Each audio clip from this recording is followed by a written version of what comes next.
আজকে এমন একটি রেসিপি শেয়ার করতে চলেছি যা যে কেউ খেতে বাধ্য হবে।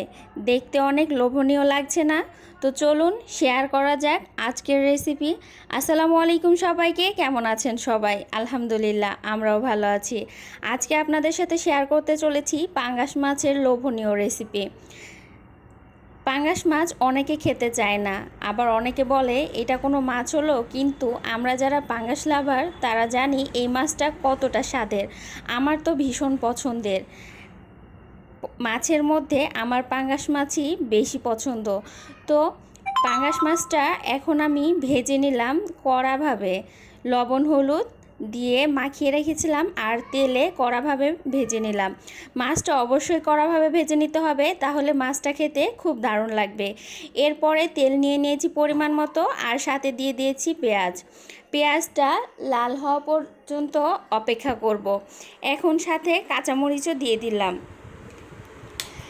তারপরে কিছুক্ষণ নাড়ার পরে যখন পেঁয়াজটা লাল হয়ে আসবে, বাটা মশলা দিয়ে দিব।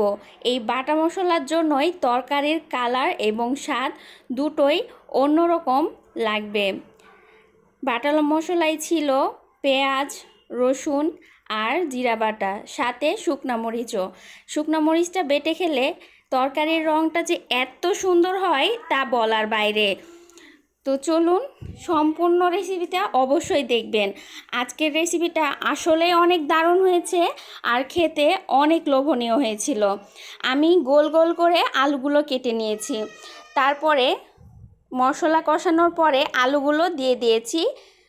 আলুগুলোও কষিয়ে নিব খুব ভালো করে। দেখেন উপরে কি সুন্দর তেল ভেসে উঠেছে, রঙটা কতটা সুন্দর হয়েছে। আসলে তরকারিটা কতটা মজা হবে এটা নির্ভর করে তরকারিটা আপনি কতটা কষাতে পারেন।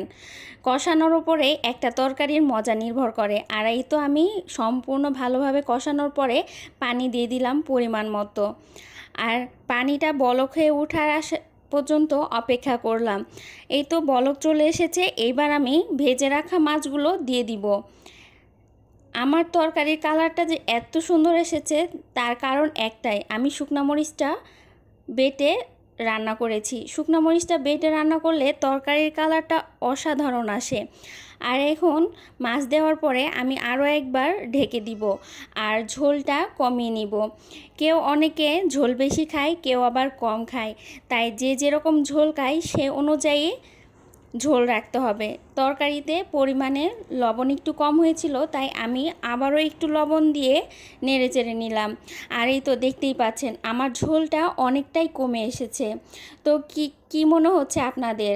তরকারির রেসিপিটা অনেক সুন্দর না? আর কালারটা কেমন এসেছে? নিশ্চয়ই আপনাদের কাছেও আজকের ভিডিওটা অনেক ভালো লাগবে।